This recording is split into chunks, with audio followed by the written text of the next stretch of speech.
Isang tricycle ang dumaan sa tabi niya kung saan sakay ang ilang mga kaklase niya, kasama na si Atong na palaging nang aaway sa kanya. Pinagtawanan siya ni Atong dahil sa naglalakad siya at walang perang pamasahe para makasakay ng tricycle, pero hindi niya yun binigyan ng pansin. Mahirap ang buhay ni Jiro, ngunit hindi niya yun ikinakahiya. Ang kanyang lolo Emong ay mag-uuling sa lugar nila at tumutulong siya rito sa trabaho kapag wala siyang pasok sa eskwelahan. Makalipas ang ilang minutong paglalakad, ay nakarating na si Jiro sa eskwelahan.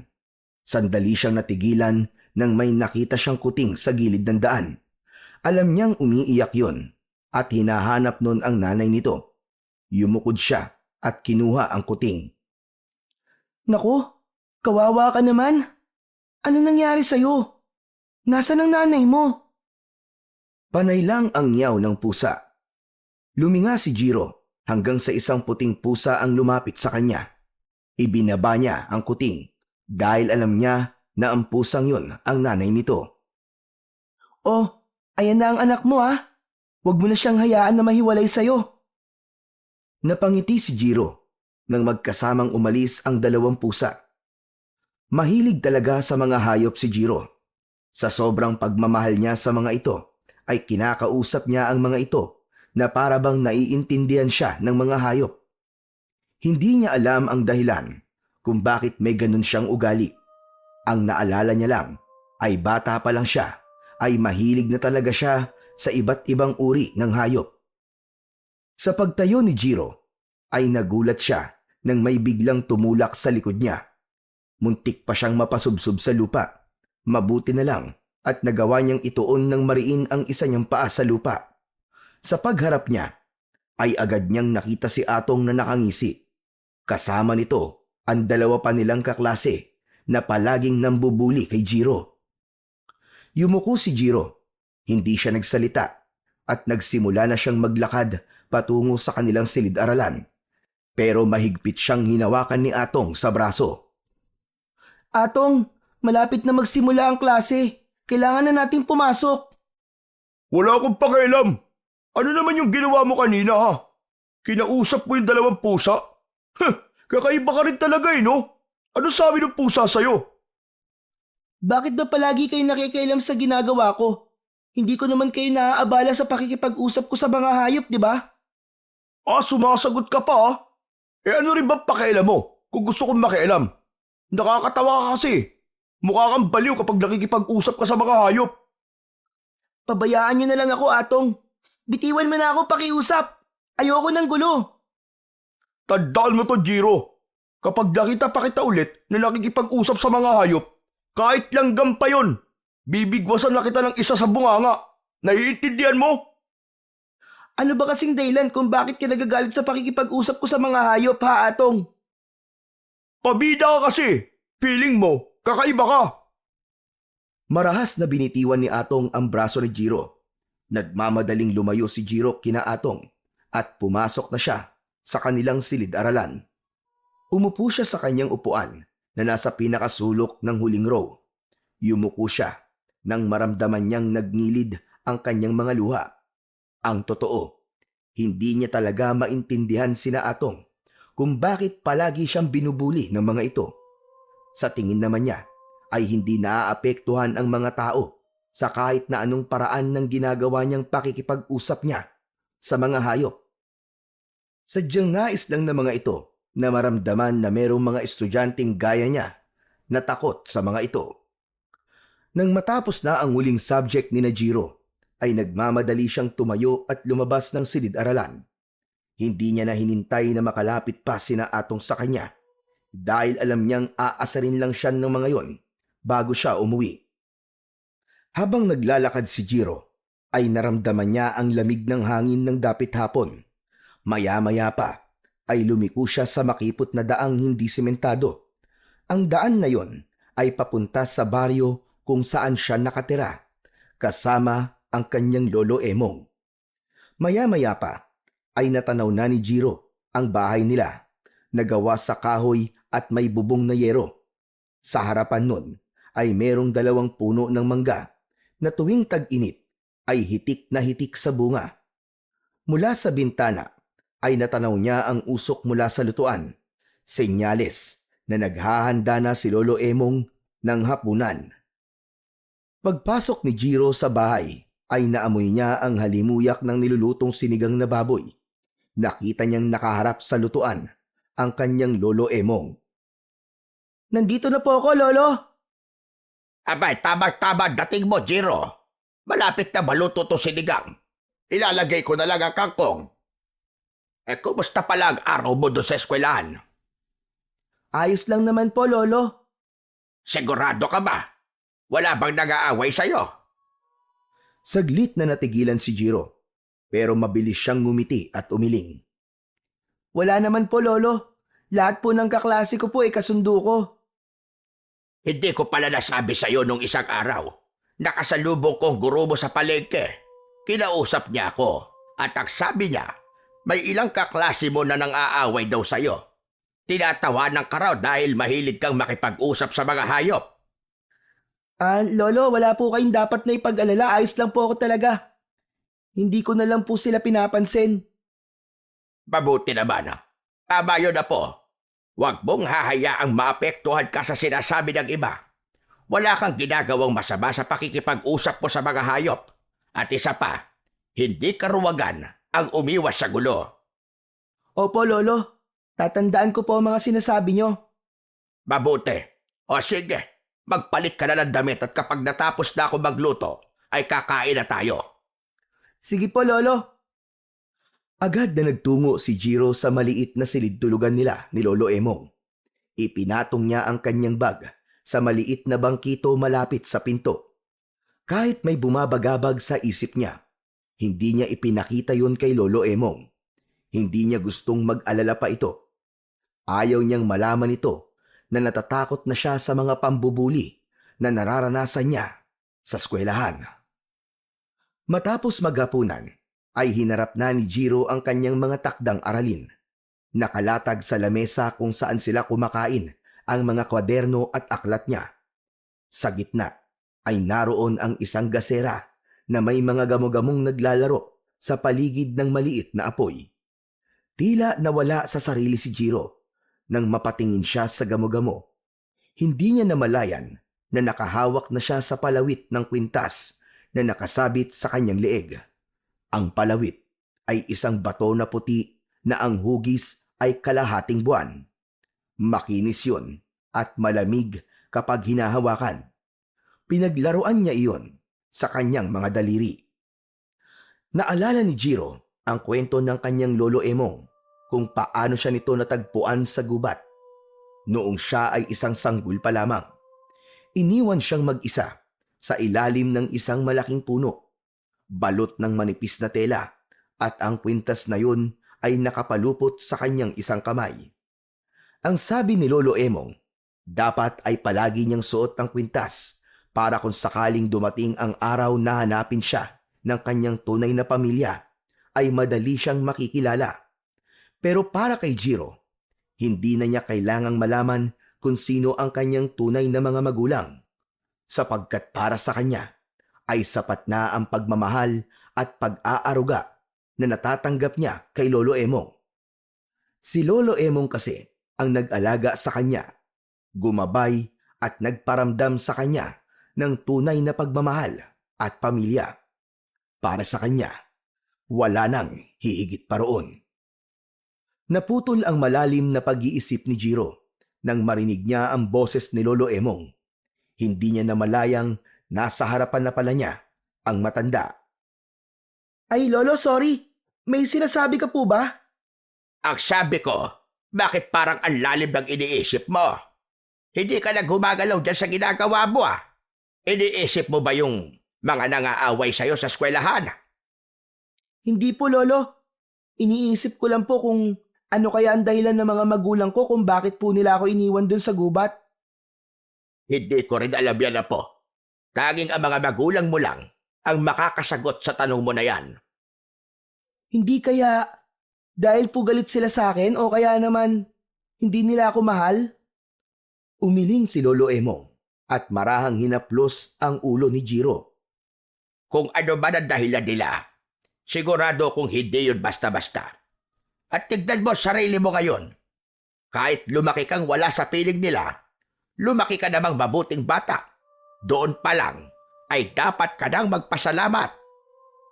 Dahil po yun sa mga pangaral at paalala niyo po sa akin, Lolo. Saka, nagpapasalamat din po ako na iniwan nila po ako sa gubat. Kasi dahil doon, ay napunta po ako sa inyo. Sige na, sige na. Baka humaba pa ang usapan natin na yan magkaiyakan pa tayo dalawa. Tama na nga muna yan. At tapusin mo na yung takdang aralin mo para makatulog ka na. Natawa ng bahagya si Jiro at bumalik sa kanyang ginagawa. Naisip niya na kahit hindi niya kilala ang kanyang tunay na pamilya, ay hindi siya kailanman nakaramdam ng kakulangan dahil kay Lolo Emo. Marami pa rin siyang bagay na dapat ipagpasalamat sa kabila ng mga katanungan niya sa tunay niyang pagkatao. Isang umaga, habang naglalakad si Jiro papasok sa eskwelahan, ay nagulat siya nang may biglang maramdaman siyang isang malakas na tapik sa kanyang balikat. Nang lumingon siya, ay nakita niya si Atong na nakangiti ng malaki. Agad siyang kinabahan dahil naramdaman niya na may hindi magandang balak si Atong sa kanya. Anong kailangan mo, Atong? Kung tutuksin mo na naman ako, wag mo na ngayon, please lang. Grabe ka naman mag-isip sa akin. Sumama ka sa akin. May pupuntahan tayo. Ayoko, hindi ako pwedeng sumama sa'yo. Papasok na ako sa eskwelahan eh. Baka malate ako. Ang KJ mo naman. Sandali lang tayo. Baka kapasok ka pa sa school. Hindi talaga, Atong. Pasensya na. Baka pagalitan ako ni Ma'am. Naningkit ang mga mata ni Atong at bumuntong hininga. Bumakas sa mukha nito ang pagkainis. Sige, kung ayaw mo, bubugbugin na lang kita. Gusto mo ba yun, ha? Napalunok si Jiro. Alam niyang hindi biro ang banta ni Atong sa kanya. Ilang beses na niyang nakitang sinaktan nito ang iba nilang kaklase kapag hindi nasunod ang gusto nito. Kahit nais niyang panindigan ang kanyang pagtanggi, ay wala na siyang nagawa kundi ang sumama kay Atong. Tahimik siyang naglakad kasabay ni Atong palayo sa daan patungong eskwelahan. Ilang minuto lang ay nasa harapan na sila ng isang lumang bahay. Mataas ang bakod nun at sa harapan ay may isang malaking puno ng kaimito na hitik sa bunga. Anong gagawin natin dito, Atong? Ano pa? Hindi kukuha ng kaimito. Tignan mo, Jiro. Ang daming bunga, oh. Nagpaalam ka ba sa may-ari ng punong yan? Huwag ka nang madaming tanong. Dami mo satsat eh. Wala naman tao dito. Kaya wala makakahuli sa atin. Umakyat ka na, bilisan mo. Kasi baka dumating pa yung nakatira dyan. Ha? Bakit akong aakyat? Ikaw ang may gusto ng kay Mito, di ba? Saka ayoko, Atong. Pag nanakaw yan eh. Ang sabi ng lolo ko, masama magnakaw. Wala naman dito ang lolo mo eh. Kaya ayos lang yun. Ayoko talaga, Atong. Ikaw na lang ang umakyat. Papasok na ako sa school, ha? Aalis na sana si Jiro, ngunit mahigpit na hinawakan ni Atong ang kanyang braso. Matalim ang mga mata nitong nakatingin sa kanya. Alam mo, ang dami mong arte sa katawan. Kapag sinabi kong aakyat ka, Jiro. O baka gusto mong dito pa kita gulpin? Nanginig sa takot si Jiro habang nakatitig kay Atong. Sigurado siya na kung hindi siya susunod ay sasaktan talaga siya nito. Napalunok siya at dahan-dahang umakyat sa bakod ng lumang bahay. Pagkasampa niya sa itaas, mabilis siyang bumaba sa bakuran at agad siyang sinundan ni Atong. Palinga-linga si Jiro. Kinakabahan siya dahil baka mamaya ay may makakita sa kanila. Ako na magbabantay sa ibaba. Iagis mo na lang sa akin yung mga bunga makukuha mo. Bilisan mo na, umakyat ka na! Napatingin si Jiro sa puno ng kaimito. Mataas yun, kaya medyo kinabahan siya. Pero wala na siyang nagawa, kundi simulan ang pag-akyat. Habang paakyat siya, ay nagulat siya sa malakas at walang tigil na pagtahol ng aso. Nakita nila sa gilid ng bahay ang isang malaking asong itim. Nakatali yon sa isang posting bakal. Tila nagising ito sa presensya nilang dalawa. Galit na tumatahol ang aso sa kanila at tila nais nitong makawala mula sa pagkakatali. Naku Atong, may aso! Umalis na tayo, baka lapain pa tayo niyan! Nakatali naman eh. Tumigil ka na nga sa kakareklamo mo. Bilisan mo na. Hindi tayo aalis dito hanggat wala tayong nakukuhang kay Mito.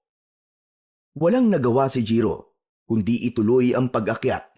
Maingat niyang pinili ang matatabang sanga upang masiguro na hindi siya malalaglag hanggang sa marating niya ang bahagi ng puno na may pinakamaraming bunga. Kumuha siya ng mga hinog na kay Mito at isa-isang ibinato pababa kay Atong na mabilis namang sinalo nito. Ngunit hindi tumigil ang aso sa pagtahol. Lalong lumalakas ang tahol ng aso hanggang sa nakita ni Jiro na naputol na ang tali ng aso. Nanlaki ang mga mata niya nang sumugod ang aso kay Atong. Atong! Takbo, bilis! Napasigaw sa takot si Atong. Nagmamadali itong umakyat sa bakod. Ngunit sa pagmamadali nito ay nakabitaw ito at bumagsak ito ng paupo sa lupa. Nang makita ni Jiro na ilang dipa na lang ang layo ng aso kay Atong, ay malakas siyang sumigaw. Wag! Tumigil ka! Biglang huminto ang aso na para bang naintindihan nito ang sinabi ni Jiro. Ngunit patuloy itong umangil habang ang mga mata ay nakapako pa rin kay Atong na nanginginig na sa takot. Mabilis na bumaba si Jiro mula sa puno. Lumapit siya sa aso at kinausap niya ito. Pasensya na. Alam kong mali ang ginagawa namin. Gusto lang kasi namin ng kay Mito. Pero wag kang mag-alala. Kasi aalis na kami. Basta't wag mo kaming sasaktan ha. Sige na, bumalik ka na sa pwesto mo. Tahimik na tumitig ang aso sa kanya. Tumalikod ito at bumalik sa tabi ng bakal na poste. Hindi na inisip muna ni Jiro kung paano niya nagawang mapasunod ang aso. Agad niyang tinulungan si Atong na makatayo. Hindi na ito umimik. Mabilis nilang inakyat ang bakod at tumalon sa labas. Matapos ang nakakatakot na pangyayari na yon, ay magkasabay nang naglakad sina Jiro at Atong papunta sa kanilang eskwelahan. Napansin ni Jiro ang pananahimik ni Atong. Nakatulala ito at bakas pa rin ang takot sa muka. Atong, ayos ka lang ba? Biglang tumigil si Atong sa paglalakad. Bago pa makapagtanong ulit si Jiro, ay nakita niyang namuo ang luha sa mga mata ni Atong. Bigla itong umatungal ng iyak at laking gulat ni Jiro nang bigla siyang yakapin ni Atong ng mahigpit. Marahan niyang itinulak si Atong palayo sa kanya at tinignan niya ito ng may pagtataka. Hoy, ano ka ba Atong? Ano nangyayari sa'yo? Jiro, ang akala ko kasi mamamatay na ako kanina eh. Akala ko lalapain na ako ng asong yun eh. Huwag mo nang isipin yon. Ang mahalaga, nakaligtas tayo. Jiro, salamat ah. Kahit palagi kitang inaaway at kahit lagi kitang tinutokso, niligtas mo pa rin ako. Salamat. Sobrang bait mo talaga. Hindi porket hindi maganda ang trato mo sa akin, ay gusto na kita mapahamak. Siyempre, ililigtas pa rin kita. Patawad sa lahat ng ginawa ko sa'yo, Jiro ah. Sorry talaga, hindi ko na uulitin yun. Atong, pinapatawad na kita. Hindi naman kasi ako nagtatanim ng galit sa isang tao eh. Salamat ulit, Jiro ah. Sobrang bait mo pala talaga at wala naman talaga akong dahilan para maging masama sa'yo. Nang iligtas mo ako kanina, napagtanto ko kung gaano ako kasama sa'yo noon. Tumingin si Atong kay Jiro habang bakas pa rin sa mukha nito ang pagsisisi. Kalimutan na lang natin yon Atong. Gaya ng sinabi ko sa'yo kanina, hindi ako marunong magtanim ng galit. Hayaan mo, Jiro. Bilang ganti sa ginawa mong pagliligtas sa buhay ko, hindi na kita aawayin kahit kailan. At kung may mga away sa'yo, akong bahala sa kanila. Bubugbugin ko silang lahat. Gusto mo ba yon? Natawa ng bahagya si Jiro sa sinabing yun ni Atong. Atong, Hindi mo na kailangan bugbugin ng mga nangaaway sa akin. Alam mo ba, na isa sa itinuro ng lolo ko sa akin na hindi sagot ang karahasan sa kahit na anong bagay. Saka, sigurado ko na wala nang mga away sa akin. Kasi, ikaw lang naman ang umaaway sa akin eh. Okay na sa akin na naging magkaibigan na tayong dalawa ngayon. Kung yan ang gusto mo, sige. Susundin ko na lang. Maraming salamat, Atong ha. Tara na, baka malate pa tayo eh. Alam mo naman ng parusa kapag late sa first subject, di ba? Baka mapatayo tayo sa labas, ang init-init pa naman ngayon. Masayang nagpatuloy sa paglalakad ang dalawa. Nang sandaling yun, ay walang pagsidlan ng kasiyahan si Jiro. Hindi niya akalain na sa araw na yun ay magiging magkaibigan na sila ni Atong. Nang malapit na sila sa kanilang eskwelahan, ay muling nagsalita si Atong. Oo nga pala, Jiro. Paano mo nga ba nagawang mapahinto yung aso kanina na kakagatin sana ako? Paano mo siya napasunod sa sinabi mo? Sa totoo lang, Atong, hindi ko rin alam eh. Nagtataka nga ako. Parang naiintindihan niya ako, no? Hindi kaya may kapangyarihan ka? Baka kaya mo makipag-usap sa mga hayop. Ano ka ba, Atong? Imposible naman yun. Hindi ako isang engkanto o superhero, no? Baka malalang yung nangyari kanina o kaya naramdaman ng aso na wala naman talaga tayong balak na saktan siya. Hindi ba, ang sabi ng iba ay malakas ang pakiramdam ng mga aso at nararamdaman nila kung masama o hindi ang isang tao. Tumango-tango si Atong, pero bakas pa rin sa mukha nito ang pagtataka. Bago pa sila magpatuloy sa usapan, narating na nila ang kanilang silid-aralan. Agad silang pumasok at naupo sa kani-kanilang mga upuan. Nang makaupo na si Jiro, ay tumingin siya sa labas ng bintana na nasa tabi niya. Hindi niya napigilang mapaisip kung ano ang totoong dahilan at tila naintindihan siya ng aso kanina. Pero dahil walang makuwang sagot, ay inalis niya na yon sa kanyang isipan. Napangiti na lang si Jiro dahil sa wakas ay tapos na ang mga araw na ibubuli siya ni Atong. Masaya siya na ang hindi magandang pagtrato sa kanya noon ni Atong ay nauwi sa hindi inaasahang pagiging magkaibigan nila. Simula ng araw na yon ay naging matalik na magkaibigan sina Jiro at Atong. Sa eskwelahan, palagi na silang magkasama. Sabay silang kumakain at nagtutulungan sa paggawa ng takdang aralin. Ang dating malupit at walang awa na si Atong ay unti-unting nagbago. Hindi na ito nangaaway at sa halip ay nagiging mapagprotektang kaibigan siya kay Jiro.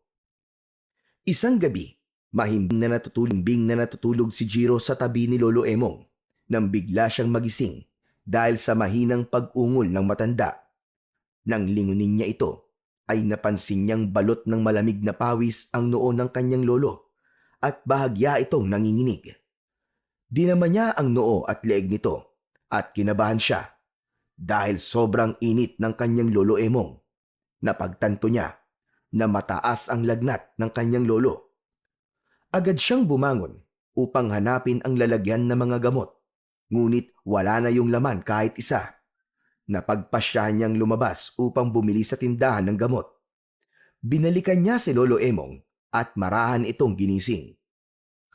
Lolo, bibilan lang kita ng gamot sandali ah. Huwag ka mag-alala, babalik din kagad ako. Sobrang taas po kasi ng lagnat niyo eh. Wag na, Jiro. Gabi na. Bukas na lang ng umaga ako iinom ng gamot. Hindi po pwedeng hindi kayo makainom ng gamot ngayon, Lolo. Babalik din po ako kagad. Huwag po kayong mag-alala sa akin. Mabilis na kumuha ng barya si Jiro at lumabas na siya ng bahay. Tahimik ang paligid habang naglalakad si Jiro sa madilim na kalsada. Sarado na ang lahat ng tindahan sa kanilang baryo, kaya napilitan siyang maglakad patungo sa kabilang baryo kung saan ay may bukas pang tindahan. Pagkatapos makabili ng gamot, agad siyang naglakad pabalik sa kanila. Mabilis ang kanyang mga hakbang dahil sa pag-aalala niya para sa kanyang lolo. Ngunit habang naglalakad si Jiro, ay nakaramdam siya ng kakaibang kilabot. Sa di kalayuan, may naaninag siyang mga nilalang na dahan-dahang naglalakad. Mahahaba ang mga braso ng mga yon, balingkinitan ang mga katawan, at may kakaibang kilos na hindi tulad ng mga normal na tao. Nagimbal siya nang mapagtanto na mga aswang ang mga yon. Natigilan siya sa takot at agad na nagtago sa silong ng isang bahay. Habang pigil ni Jiro ang kanyang paghinga sa silong ng bahay, ay napansin niya ang isang aso sa tabi niya. Nataranta siya at natakot na baka tumahol ito at makuha ang atensyon ng mga aswang. Dahan-dahan niyang tinapik ang ulo ng aso at bumulong. Huwag kang maingay ha! Baka mamaya makita nila tayo! Laking gulat ni Jiro nang tila naunawaan siya ng aso. Hindi nga ito tumahol kahit hindi siya nito kilala. Sa halip ay tahimik lang itong tumingin sa kanya. Nanatili si Jiro sa kanyang pinagtataguan at umasa siya na lilisan ang mga aswang nang hindi siya napapansin. Maya-maya pa ay sumilip si Jiro mula sa silong at nakita niya ang mga aswang na palapit sa bahay na kanyang kinaroroonan. Halos pigilan niya ang kanyang paghinga. Hindi siya gumalaw habang unti-unting lumalapit ang mga nilalang sa pinto ng bahay. Hanggang sa isang malakas na kalabog ang umalingaw-ngaw. Napapitlag si Jiro nang wasaki ng mga aswang ang pinto ng bahay. Kasunod nun ay ang malalakas na sigawan mula sa loob. Nanginig si Jiro habang pinakikinggan ang mga panagoy at sigaw ng mga taong nasa loob ng bahay. Narinig niya ang mga kalampag, ang mga yapak na nagmamadali at ang tunog ng mga kuko na pumupunit sa laman. Hanggang sa unti-unting tumahimik ang lahat. Wala na ang sigawan at ang paghingi ng saklolo. Nakahawak si Jiro sa bibig niya habang pinipigilan ang kanyang sarili na humihikbi. Ilang sandali pa, nakita ni Jiro na lumabas na ang mga aswang sa bahay at naglakad palayo hanggang sa tuluyan ng mawala ang mga yon sa kanyang paningin. Nanatiling nakatulala si Jiro sa ilalim ng bahay. Hindi niya magawang gumalaw. Nang medyo naimasmasa na siya, ay marahan siyang lumabas mula sa kanyang pinagtataguan. Hindi niya tinapunan ng tingin ang loob ng bahay dahil alam niyang hindi maganda ang makikita niya roon. Pabilis siyang tumakbo pauwi sa kanila. Pagkarating ni Jiro sa kanilang bahay, ay nakita niya si Lolo Emong na nakaupo sa papag habang umiinom ng mainit na salabat. Napatingin ito sa kanya at agad nitong napansin ang kanyang namumutlang muka at nanginginig na katawan. Dali ka, Jiro. Bakit parang takot na takot ka? May nagyari ba? Ayos ka lang ba po? Ano kasi Lolo may asong humabol po sa akin. Pero wag po kayong mag-alala. Kasi okay lang po ko.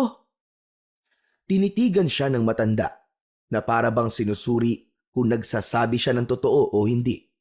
Saglit itong nanahimik bago tumango.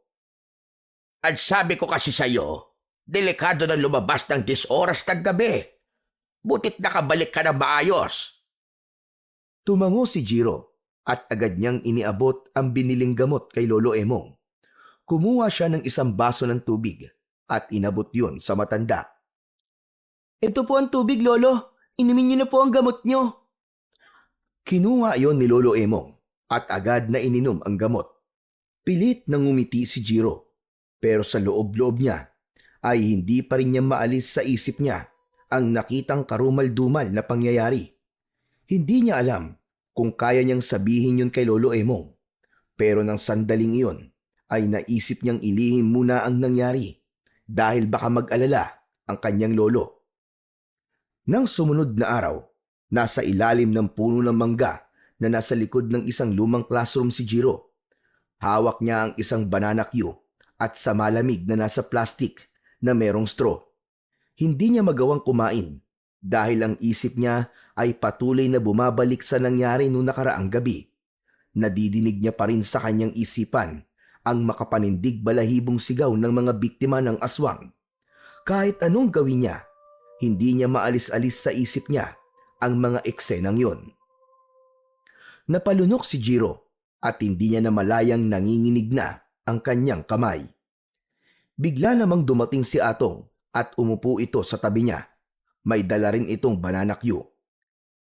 Kanina pa kita hinahanap eh. Sabi ko na nga ba't nandito ka lang? Hindi pinansin ni Jiro si Atong. Nanatili siyang nakatingin sa kawalan habang patuloy sa pagsasalita ang kanyang kaibigan. Narinig mo na ba ang balita, Jiro? Alam mo ba, kagabi, may isang pamilya raw na inatake ng mga aswang sa mismong loob ng bahay nila. Wala raw nakaligtas, patay lahat. Napalunok si Jiro. Narinig niya ang sinabi ni Atong, ngunit nanatili siyang walang imik. Nakakatakot na pala talaga ang lugar natin. Dati-rati, sabi lang na matatanda na may mga aswang daw dito, pero ngayon, totoo na talaga. Gumagala na sila sa gabi.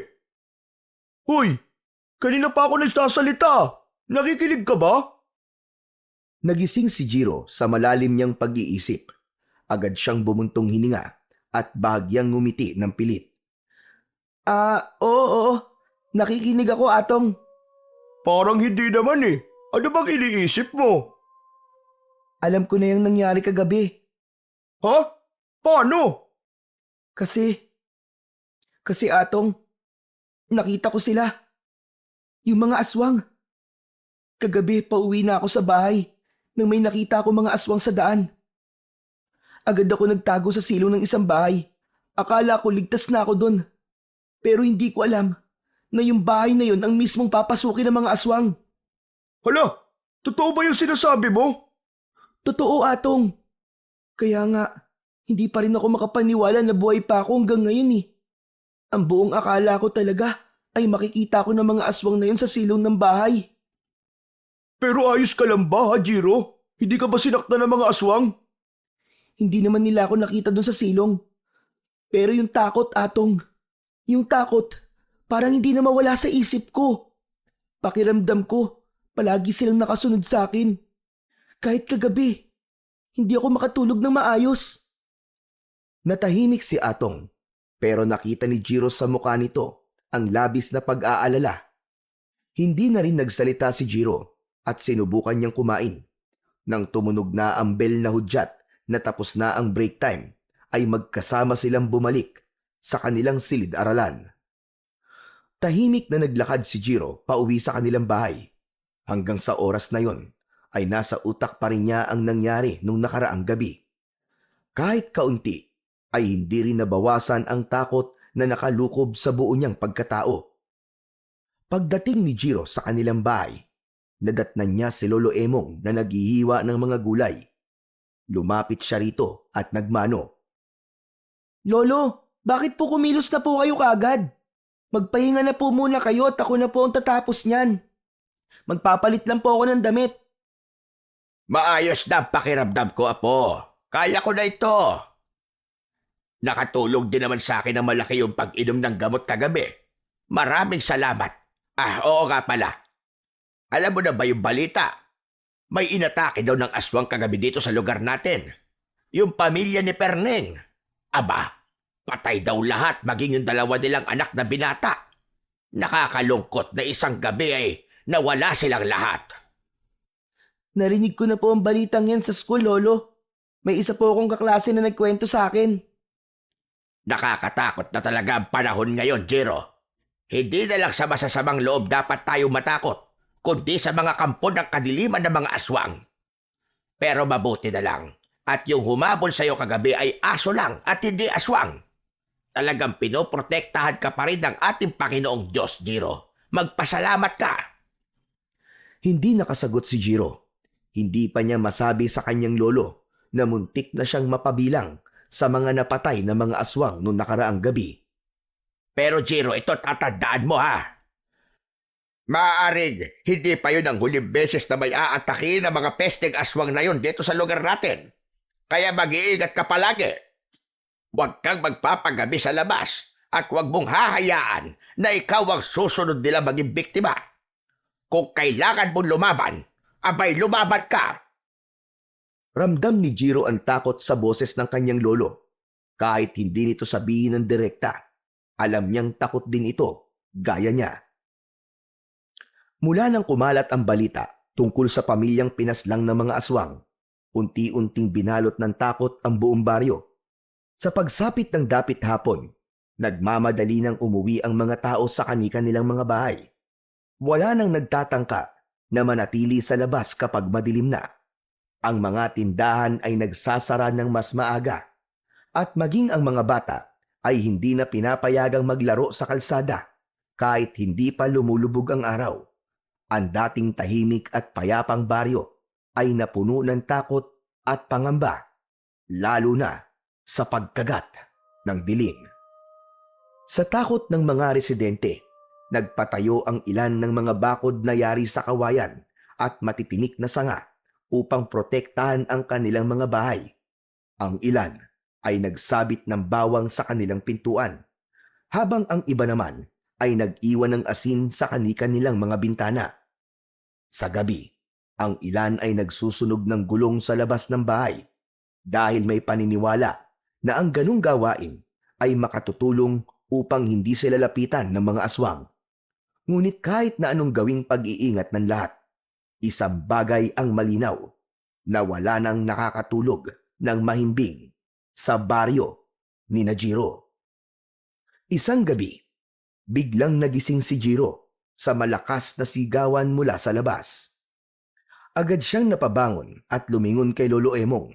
Nagawa niya ay napabalikwas din dahil sa kanilang narinig. May takot na napatingin si Jiro sa kanyang lolo. Lolo, ano nangyayari sa labas? Bakit may mga nagsisigawang mga tao? Mukhang umatake na naman ang mga aswang. Sandali, at sisiguraduhin kong hindi sila makakapasok dito.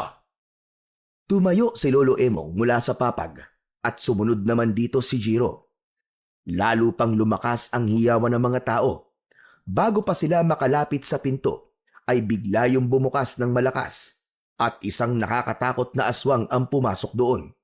Nanlilisik ang mga mata ng aswang at may tumutulong malapot na laway mula sa bibig nito.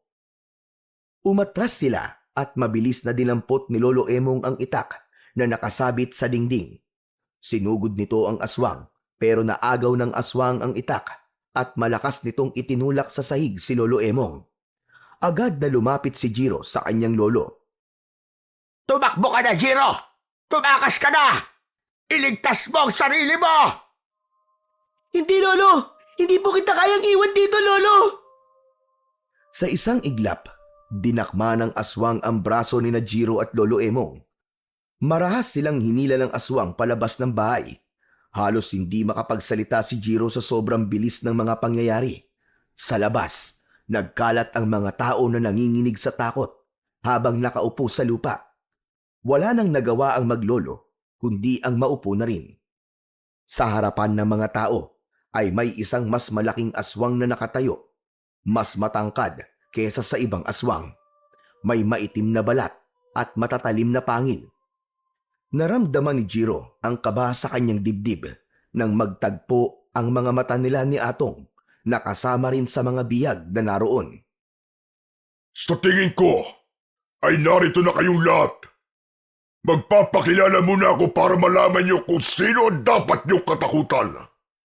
Ang pangalan ko ay Hidalgo, at ako ang pinuno ng mga aswang na nasa inyong harapan. Nagtataka siguro kayo kung bakit kami narito. Isang babaylan ang nagsabi sa akin na nasa lugar na ito ang nag-iisang anak ng diwata ng buwan na si Libulan, at hawak ng anak niya na yon ang mutya ng asong gubat. Tahimik lang ang lahat at walang nagkaroon ng lakas ng loob na magsalita. May iba na nag-iiyakan habang magkayakap. Isa lang ang gusto kong mangyari. Isuko niyo sa akin ang anak ni Libulan o ibigay niyo sa akin ang mutya ng asong gubat. Hanggang hindi yun nangyayari, magpapatuloy ang aming pananalakay dito sa inyong lugar at marami pa ang magbubuwis ng buhay. Kaya kung naririnig ako ng anak ni Libulan, isuko mo na ang sarili mo sa akin at ang mutya kung ayaw mong marami pa kaming patayin. Sandaling tinitigan ni Hidalgo ang mga tao bago ito tumalikod at naglakad palayo kasama ang mga alagad nitong aswang. Sa pag-alis ng mga aswang, bumalot ang katahimikan sa buong baryo. May ilang tao ang napahagulgol, samantalang ang iba'y yakap ang kani-kanilang pamilya. Si Jiro naman ay nanatiling nakatulala habang patuloy ang pagbalot ng takot sa kanyang puso. Naramdaman na lang niya ang paghawak ni Lolo Emong sa kanyang braso at marahan itong tumayo. Sumunod na rin si Jiro at walang imik na naglakad sila pabalik sa loob ng kanilang bahay. Pagdating sa bahay, parehas na naupo ang dalawa sa isang mahabang upuan na gawa sa kawayan. Pareho silang nakatulala at hindi makapaniwala sa nangyari. Ang sigawan ng mga tao, ang matatalim na mata ng mga aswang, at ang mga sinabi ni Hidalgo ay paulit-ulit na bumalik sa isip ni Jiro. Lolo, sino po kaya yung tinutukoy ni Hidalgo na anak ng diwata ng buwan? Hindi ko alam, Apo. Ngayon ko lang narinig ang tungkol sa diwata ng buwan na si Libulan. Maging ang sinabi niya na mutya ng asong gubat ay ngayon ko lang din narinig. Napabuntong hininga si Jiro. Lolo, ano nang gagawin natin? Dapat na po ba tayong umalis dito? Wala tayong ibang mapupuntahan, Jiro. Wala tayong magagawa kundi manatili. Ang magagawa na lang natin ay panatilihing ligtas ang ating mga sarili. Lolo, paano po kung malaman niyo po kung sino ang anak ni Libulan? Isusuko niyo po ba siya kay Hidalgo? Sandaling natahimik si Lolo Emong. Tumingin ito sa malayo na para bang sinusukat ang bigat ng tanong ni Jiro. Hindi ko alam, Apo. Mahirap mamili kung buhay ng isa o buhay ng mas nakararami. Hindi nakaimik si Jiro. Mas lalo siyang natakot sa posibilidad na baka isa sa mga kakilala o malapit sa kanya ang hinahanap ni Hidalgo na anak ni Libulan. Mariin niyang naikuyom ang kanyang mga kamay.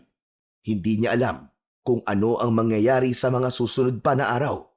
Pero sigurado siyang simula pa lang yon ng bangungot sa kanilang baryo. Isang umaga, nasa loob ng kanilang silid-aralan si Jiro. Nakaupo siya habang nakatingin sa labas ng bintana. Wala pa ang guro nila, kaya maingay ang buong klase. May nagkwekwentuhan, may naglalaro. May ilan ding labas-pasok sa pinto. Bigla niyang nakita si Atong na papalapit sa kanya. Umupo si Atong sa bakanting upuan sa tabi niya. Oh, anong ginagawa mo rito? Baka dumating na si Ma'am. Late naman palagi yun si Ma'am eh. Sigurado ako na mamaya pa yung darating.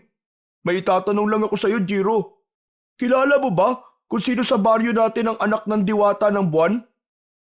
Hindi ko rin kilala eh. Hindi ko alam. Wala akong idea kung sino. Kahit nga si Lolo Emong, wala ring alam sa bagay na yan eh. Alam mo bang halos lahat ng tao sa atin ay hinahanap na kung sino ang anak ni Libulan? Narinig ko na ang balak ng ibang tao ay maibigay yung anak ni Libulan pati yung mutya bago muling mangyari ang susunod na pagsalakay ng mga aswang. Biglang kinabahan si Jiro. Hindi niya maintindihan kung bakit, pero parang may bumara sa kanyang lalamunan. Pero sana kung sino man yung anak ni Libulan ay siya na mismo magsuko ng sarili niya kay Hidalgo para matapos na ang lahat ng ito. Natatakot na kasi ako sa susunod na pag-atake ng mga aswang sa lugar natin eh. Magsasalita pa sana si Jiro, pero hindi niya na nagawa nang biglang pumasok ang kanilang guro. Nagpaalam na si Atong at nagmamadali itong bumalik sa upuan nito na nasa unahan. Tahimik na napatingin si Jiro sa blankong pisara habang nag-iisip. Naintindihan niya kung bakit gano'n na lang kadesperado ang mga tao sa lugar nila na maibigay ang gusto ni Hidalgo. Ngunit hindi niya rin maintindihan kung bakit tila kinakabahan siya ng sobra. Sa paglipas ng mga araw, lalong lumala ang takot at pag-aalala ng mga tao sa baryo nila. Halos araw-araw ay may pulutong ng mga kalalakihan na nagtitipon-tipon sa gitna ng plaza at nag-uusap patungkol sa kung sino ang maaaring anak ng diwata ng buwan. May mga nagbabahay-bahay at nagtatanong kung may napansin ba sila ng isang tao na kakaiba sa kanilang baryo. Maging ang matatanda sa kanilang baryo ay nagsimula ng magukay sa kanilang mga alaala at sinubukang alalahanin kung may kakaibang bata bang isinilang noon na maaaring may kaugnayan sa diwata ng buwan na si Libulan. Kasabay ng lumalalang takot ay ang pagkahati ng mga tao. May mga naniniwalang dapat nilang protektahan ang anak ni Libulan, ngunit mas marami ang gustong isuko ito kay Hidalgo upang matapos na ang takot nila sa mga aswang. May mga usap-usapan ding may ilang pamilya na nagbalak ng umalis sa baryo bago pa bumalik ang mga aswang. Sa kabila ng lahat, walang makapagbigay ng tiyak na sagot kung sino nga ba talaga ang anak ng diwata, kaya't ang bawat bata at binatilyo ay pinagdududahan ng karamihan na maaaring anak yon ni Libulan. Kinagabihan, habang mahimbing na natutulog si Jiro, ay bigla siyang nahulog sa isang kakaibang panaginip. Sa kanyang panaginip ay nasa gitna siya ng malawak na kagubatan. Bilog ang buwan, kaya kahit paano ay nakikita ni Jiro ang kapaligiran. Mula sa unahan niya ay nakita niya ang isang napakagandang babae. Mahaba ang buhok na tila kumikislap sa kadiliman. At ang puting kasuotan nito ay tila sumasayaw sa mahinang ihip ng hangin. Ngunit sa kabila ng taglay na kagandahan ng babae ay makikitang puno ng takot ang mukha nito. Nagmamadali itong tumatakbo sa gitna ng kagubatan habang bitbit ang isang sanggol na mahigpit nitong yakap-yakap. Huminto ang babae sa ilalim ng isang malaking puno. Luminga ito bago nito maingat na inilapag ang sanggol sa tabi ng isang puno. Inayos ng babae ang puting telang nakabalot sa sanggol. Walang patid ang pag-agos ng luha ng babae. Marahan nitong hinaplos ang maliit na mukha ng sanggol bago ito mabilis na tumakbo palayo. Hahabulin sana ni Jiro ang babae, ngunit mabilis itong nawala sa paningin niya at hindi na niya nakita kung saan ito nagpunta. Tila naglaho ito na parang bula sa hangin. Nilapitan ni Jiro ang sanggol na iniwan ng babae. Yumukod siya at hinawi niya ang puting tela na nakatakip dito. Nanlaki ang mga mata niya nang makita niya ang kwintas na gaya ng kwintas niya na nakapalupot sa isang kamay ng sanggol. Pakiramdam niya ay binuhusan siya ng napakalamig na tubig. Umangat ang kamay ni Jiro para hawakan ang sanggol. Ngunit bago pa man lumapat ang kamay niya rito, ay may isang malakas na puwersa ang humigop sa kanya. Pakiramdam niya ay tinangay siya ng isang ipo-ipo. Mabilis na bumagsak ang kanyang katawan sa malamig at matigas na lupa. Sa pagmulat niya ng kanyang mga mata, bigla siyang napabalikwas ng bangon. Labis siya nagtaka dahil wala na siya sa kanyang kwarto, kundi nasa gitna na siya ng kagubatan habang bilog ang buwan, gaya ng nasa kanyang panaginip. Teka, paano ako napunta rito? Palinga-linga si Jiro habang tumatayo. Pinakiramdaman niya ang paligid. Marahan siyang lumingon sa kanyang likuran at doon niya nakita ang parehong babae mula sa kanyang panaginip. Naglakad ito palapit sa kanya at huminto ilang di pa lang ang layo sa kanya. Bahagya namang napaatras si Jiro. Sino po kayo? Ano pong kailangan niyo sa akin? Ikaw po ba nagdala sa akin dito? Huwag kang matakot, Jiro. Ako si Libulan. Libulan? Ang diwata ng buwan? Niloloko niyo po ba ako? Totoo ang aking sinasabi sa'yo, Jiro. Ako nga si Libulan. O sige, kung ikaw talaga si Libulan, sabihin mo nga sa akin kung sino ang anak mo na nakatira dito sa baryo namin. Kailangan na namin siya maisuko sa mga aswang para matigil ang pagsalaki at pagpatay nila sa lugar namin. Sandaling natahimik si Libulan. Matiim itong nakatingin kay Jiro, habang ang mahahaba nitong buhok ay sumasayaw ng mabagal sa hangin. Ikaw, Jiro. Ikaw ang aking anak na hinahanap ng mga aswang. Hindi!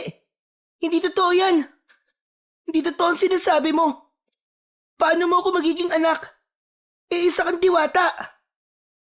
Dahil ikaw ang iniwan kong sanggol noon sa gubat at ang suot mong kwintas, iniwan ko yan sa'yo bilang tanda na ikaw ay aking anak. Napalunok si Jiro. Nang hina ang kanyang tuhod, ngunit pinilit niyang manatiling matatag. Pinilit niyang sinabi sa kanyang sarili na hindi yun totoo. Hindi. Nagsisinungaling ka. Niloloko mo lang ako. Hindi ako anak ng isang diwata. Tao ako. Alam kong mahirap itong paniwalaan, pero nagsasabi ako ng totoo. Iniwan kita sa gubat dahil nais kang patayin ng mga kalahi kong diwata. Isang kasalanan sa amin noon ang magkaroon ng anak mula sa isang mortal. Pinili kong iligtas ka sa halip na ipaglaban ka. Nanginig ang mga kamay ni Jiro. May kirot siyang naramdaman sa kanyang dibdib. Sa pagkakataon na yon, ay hindi niya na napigilan ang umiyak. Nangihina siyang napaluhod. Naramdaman niya ang katotohanan sa sinabi ni Libulan. Lumapit si Libulan sa kanya. Yumukod dito at hinaplos siya nito sa kanyang pisngi. Nang magtama ang kanilang mga mata, ay naramdaman niya ang pagmamahal nito sa kanya. Parin mo ko, anak. Kinailangan kong gawin yon para iligtas ka. Hindi ko akalain na pansamantala lamang pala ang kaligtasan mo sa mundo ng mga tao dahil may mga aswang na nais kunin sa'yo ang mutya ng asong gubat. Ano? Nasa akin ang mutya ng asong gubat? Oo, Jiro. Sanggol ka pa lang ay tangan mo na ang mutya ng asong gubat. Ang kwintas na suot mo, yan ang mutya ng asong gubat. Hinawakan ni Jiro ang palawit ng kanyang kwintas at mataman niya itong tinitigan. Hindi siya makapaniwala na ang bagay na yon ang hinahanap ng mga aswang na maaaring magligtas sa baryo nila at sa lahat ng taong nakatira doon. Kung ganon, ano pong dapat kong gawin? May dalawa kang pagpipilian, anak. Maaari kang sumama sa akin sa mundo ng mga diwata. Kapag ginawa mo yun, magagawa kong buuin ang dugo mong diwata. Magiging isa kang ganap na nilalang ng liwanag. At hindi ka na mahahabol pa ng mga aswang. Ano po yung isa kong pagpipilian? Maaari kang manatili sa mundo ng mga mortal upang harapin ang mga aswang at ipaglalaban mo ang mga mahal mo sa buhay. Natahimik si Jiro. Sa isipan niya, naisip niya si Lolo Emong at si Atong na nag-iisa niyang kaibigan. Bukod doon, ay naisip niya rin ang mga tao sa baryo nila na patuloy na nabubuhay sa takot at pangamba. Kung pipiliin ko po manatili rito, paano ko po lalabanan si Hidalgo? Ang sagot ay nasa kwintas mo, anak. Ang mutya ng asong gubat. Isa itong sandata laban sa kasamaan. Ngunit nasa iyo kung paano mo ito gagamitin. Kung ganun po, paano ko magagamit ang mutya ng asong gubat para labanan po ang mga aswang? Ang mutyang yan ay hindi pangkaraniwan. Isa itong makapangyarihang mutya na may natatanging kakayahan. Ano pong ibig niyong sabihin? Sa oras na magising, ang kapangyarihan nito ay magiging mas malakas ka at mas mabilis kumpara sa isang normal na tao. Lahat ng sandata na iyong hahawakan ay magiging makapangyarihan. Magagawa mo maunawaan ang lahat ng uri ng hayop. Kung dati, ikaw lang ang nakikipag-usap sa kanila, ngayon ay makakausap mo at maiintindihan sila. At hindi lang yon, magkakaroon ka rin ng kakayahang maganyong lobo o isang asong gubat kapag bilog ang buwan. Sa anyong yon, mas magiging malakas ka at mas makapangyarihan. At kapag tuwing bilog ang buwan, mararating mo ang rurok ng iyong kapangyarihan. Napalunok si Jiro. Hindi niya alam kung matutuwa ba siya o matatakot Sa dami ng kayang gawin ng mutya ng asong gubat, hindi niya kailanman inakala na may ganun pala siyang kakayahan. Ngunit dahil sa mga nalaman niya tungkol sa mutya ng asong gubat, ay isang bagay ang kanyang napagtanto. Hindi pala talaga pwedeng mapunta kay Hidalgo ang mutya. Tama ka, anak. Kung mapupunta ito sa kanya, gagamitin niya lang ito sa kasamaan. At huwag kang maniwala sa kasinungalingan niya. Natitigil siya sa pagsalakay sa inyong baryo kahit makuha niya ang mutya.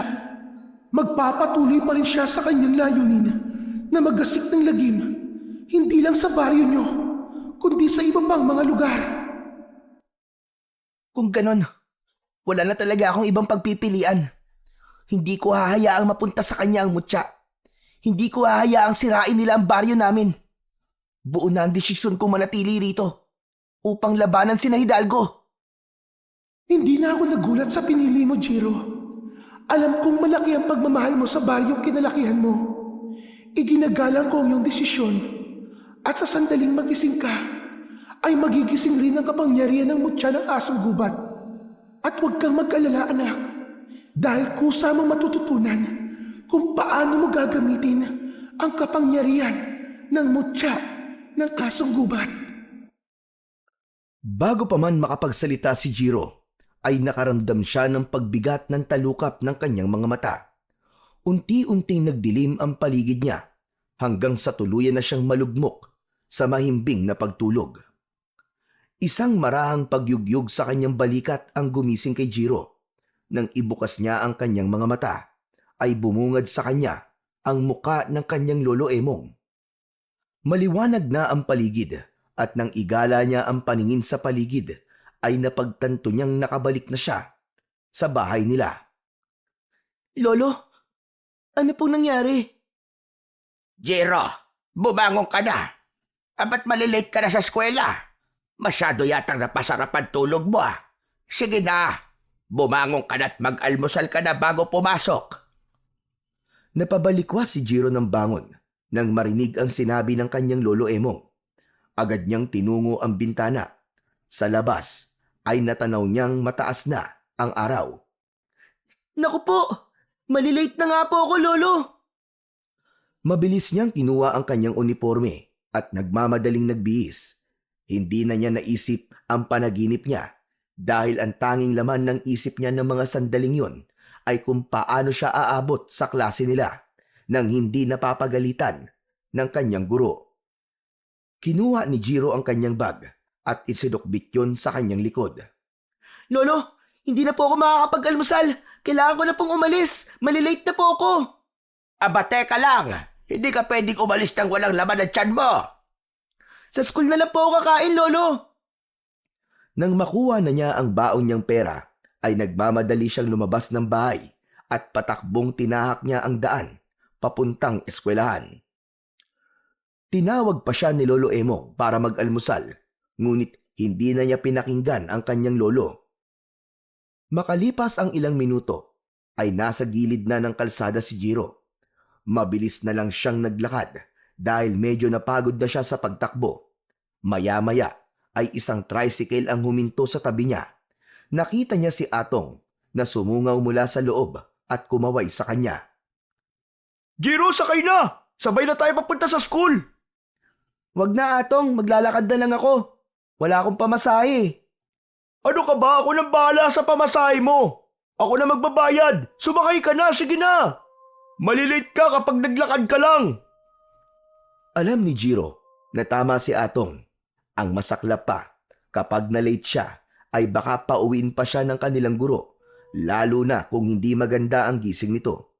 Kaya naman, tinanggap na lang niya ang offer ni Atong at sumakay na siya sa tricycle. Nang makasakay si Jiro, ay mabilis na umandar ang tricycle papunta sa kanilang eskwelahan. Hindi naman nagtagal, nakarating na sila sa harap ng kanilang paaralan. Agad na bumaba sina Jiro at Atong at tumakbo sila ng mabilis patungo sa gate. Atong, salamat ng panlilibre mo sa akin ng pamasahe ah. Sa susunod, ako naman ang taya. Sus, kahit wag na. Maliit na bagay lang yun. Mabilis na pumasok si Jiro sa loob ng paaralan. Nang makarating sila sa kanilang silid, ay nakahinga sila ng maluwag dahil wala pa roon ang kanilang guro para sa kanilang unang subject. Sa nakalipas na maghapon ni Jiro sa paaralan, ay hindi niya maalis sa kanyang isip na siya pala ang anak ng diwata ng buwan na si Libulan na hinahanap ni Hidalgo. Hanggang sa sandaling yun, ay hindi niya pa alam kung paano tatanggapin ang katotohanan yun, lalo na at napakabilis ng mga pangyayari. Kahit sinabi ni Libulan sa kanya ang mga kapangyarihan ng mutya, ay wala siyang ideya kung paano yun gagamitin. Napakaraming tanong sa kanyang isipan, kagaya ng sapat ba ang kapangyarihan ng mutya ng asong gubat upang mapabagsak niya sina Hidalgo. Alam niya na kahit gaano pa kalakas ang mutya, kung hindi naman niya alam yun kung paano gamitin ng tama, ay wala rin itong silbi. Hindi rin alam ni Jiro kung anong mas nakakatakot, ang panganib na dala ng mga aswang o ang posibilidad na mabigo siya sa tungkulin niyang ipagtanggol ang baryo at ang mga mahal niya sa buhay. Kinagabihan, tahimik na kumakain sina Jiro at Lolo Emong ng hapunan. Ilang beses nang tinangka ni Jiro na magsalita patungkol sa pagiging anak niya ni Libulan. Pero sa tuwing ibubukas niya ang kanyang bibig, ay tila may pumipigil sa kanya. Natatakot siya na baka hindi matanggap ni Lolo Emong na hindi siya normal na tao. Naisip niya na baka katakutan siya nito. Panay ang sulyap ni Jiro sa kanyang lolo sa pag-asang makakahanap siya ng lakas ng loob. Pero bigo siya. Jiro, iho, ayos ka lang ba? Parang kanina ka pa hindi mapakali dyan ah. May gusto ka bang sabihin sa akin? Wala po, Lolo. Iniisip ko lang po yung banta ni Hidalgo. Hanggang ngayon po kasi wala pa rin nakakaalam kung sino po ang anak ni Libulan. Kaya nga dapat ay maging handa tayo palagi. Dahil sigurado ko na anumang oras ay aatake na naman ang mga aswang dito sa baryo natin. Hindi na nagsalita pa si Jiro hanggang sa matapos na silang kumain. Habang naghuhugas si Lolo Emong ng pinagkainan nila, ay naging abala na si Jiro sa pagsagot ng kanyang mga takdang aralin. Ngunit wala roon ang kanyang atensyon, kundi sa pag-iisip kung paano niya gagamitin ang mutya ng asong gubat kung sakaling muling umatake sina Hidalgo. Maya-maya pa ay nagkatinginan sina ni Jiro at Lolo Emong nang may marinig silang sigawan mula sa labas. Bukod doon ay umalingaw-ngaw din ang nakakatakot na pag-angil ng mga aswang. Diyos ko, dumating na ang ikinakatakot ko. Umatake na naman ang mga aswang. Agad na naisip ni Jiro na yun na ang tamang pagkakataon para subukan niya ang kapangyarihan ng mutya ng asong gubat. Kaya lang ay hindi niya alam kung paano niya yun gagamitin, gayong magkasama sila ni Lolo Emong. Hindi siya handa na malaman ito na siya ang anak ng diwata ng buwan. Mabilis na lumapit si Lolo Emong kay Jiro. Mahigpit niya tong hinawakan sa kamay. Ano pong gagawin natin, Lolo? Magdadasal tayo. Yun lang ang kaya natin gawin sa ngayon. Magkasabay silang lumuhod sa harap ng kanilang maliit na altar. Habang taimtim na nagdarasal si Lolo Emong, ay panay ang linga ni Jiro sa paligid. Patuloy ang kaguluhan sa labas ng kanilang bahay at patuloy rin si Jiro sa pag-isip ng paraan kung paano siya makakatakas. Ilang minuto na ang lumipas pero wala pa ring tigil ang sigawan ng mga tao sa labas. May mga humihingi ng tulong at may mga umiiyak. Tumingin si Jiro kay Lolo Emong na mariing nakapikit habang patuloy na bumibigkas ng panalangin. Naisip niya na wala na siyang mapagpipilian kundi ang umalis at lumabas sa kanilang bahay upang matulungan niya ang mga tao. Mabilis na tumayo at tumakbo palabas ng bahay si Jiro. Labis na nagulat ang lolo niya sa kanyang ginawa. Jiro! Saan ka pupunta? Abay pambihira kang bata ka! Bumalik ka rito! Narinig ni Jiro ang sigaw ng kanyang lolo, ngunit hindi siya lumingon. Hindi siya huminto sa pagtakbo dahil ang tanging nasa isip niya ay ang labanan ang mga aswang. Mabilis siyang nagtungo sa likod ng kanilang bahay at tinungo niya ang makapal na talahiban. Hindi niya alintana ang matatalas na dahon na humihiwa sa kanyang balat. Tumakbo siya ng tumakbo hanggang sa marating niya ang kagubatan. Patuloy na tumakbo si Jiro hanggang sa naisipan niyang huminto. Paglinga niya sa paligid ay napansin niyang tahimik na nakamasid sa kanya ang halos lahat ng hayop sa gubat. Mga kwago sa sanga, mga usa sa pagitan ng mga puno, mga asong gubat, at iba't ibang uri ng ibon, baboy ramo, ahas, at kung ano-ano pang mga hayop. Tila naroon ang lahat ng hayop upang magbigay sa kanya ng suporta sa kanyang gagawin. Tumingala si Jiro at nasinagan siya ng liwanag mula sa bilog na buwan. Naalala niya ang sinabi ni Libulan na mas magiging malakas siya kapag bilog ang buwan. Sa pagkakataon na yon, ay hinawakan na ni Jiro ang mutya ng asong gubat na nakasabit sa kanyang leeg. Mahigpit niya tong pinisil at naramdaman niya ang init nun sa kanyang palad. Kailangan kita! Tulungan mo ko! Nakikiusap ako sa iyo, mutya. Ipakita mo sa akin ang iyong lakas. Kailangan kong tulungan ang mga tao sa aming baryo. Hindi ko sila maaaring pabayaan. Biglang lumiwanag ang mutya at ang liwanag na yon ay unti-unti siyang nilamon. Naramdaman ni Jiro ang mainit na enerhiya na gumapang sa buo niyang katawan. Naging malalim ang paghinga niya, kasabay ng pagbilis ng tibok ng kanyang puso. Naramdaman niya ang pagsikip ng mga kalamnan niya at ang pagbanat ng lahat ng parte ng kanyang katawan. Napayuko si Jiro, parang may kung anong napupunit sa loob niya, ngunit hindi siya nasasaktan. Pakiramdam niya ay lumalakas siya, lumalaki, at nagbabago. Ang mga daliri ni Jiro ay dahan-dahang humaba, habang ang mga kuko niya ay tumulis na parang mga matatalas na patalim. Ang balat niya ay tinubuan ng malambot ngunit mahahabang puting balahibo. Naramdaman niya ang pagtalas ng kanyang pandinig, pandama at paningin. Hanggang sa sumabog ang liwanag at tuluyan nang natapos ang pagbabagong anyo ni Jiro. Tuluyan na siyang naging isang asong gubat na may puting balahibo. Marahan siyang tumayo sa kanyang 4 na paa. Ang katawan niya ngayon ay puno ng lakas at kapangyarihan na alam niyang magagamit niya sa pakikipaglaban sa mga nilalang na kung tawagin ay aswang. Huminga si Jiro ng malalim at isang malakas na alulong ang kanyang pinakawalan. Tumingin siya sa direksyon kung saan naroon ang kanilang baryo at mabilis siyang tumakbo sa direksyon na yon. Sa bawat takbang niya ay ramdam niya ang kakaibang lakas na meron siya. Habang palapit si Jiro sa baryo, ay naamoy niya kagad ang lansa ng dugo sa hangin. Narinig niya ang iyakan ng mga tao, ang pagtili ng mga bata, at ang nakakapanindig balahibong halakhak ng mga aswang. Nang makarating na si Jiro sa baryo, ay bumungad sa kanya ang kaguluhan. Ang mga aswang ay nagwawala, sinisira ang mga bahay at inaatake ang mga tao. Mabilis na nagpunta sa gitna si Jiro at lahat ay napatingin sa kanya. Takot ang bumakas sa mukha ng mga tao nang makita siya ng mga ito, habang ang mga aswang naman ay huminto sa pag-atake. Naramdaman niya na nasindak ang mga aswang sa kanya.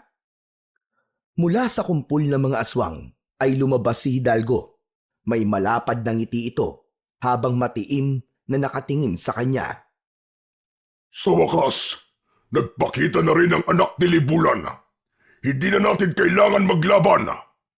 Ibigay mo lang sa akin ang mutya ng asong gubat. Kapag ginawa mo yun, ay hihinto na kami sa aming pag-atake at wala nang mamamatay. Naningkit ang mga mata ni Jiro.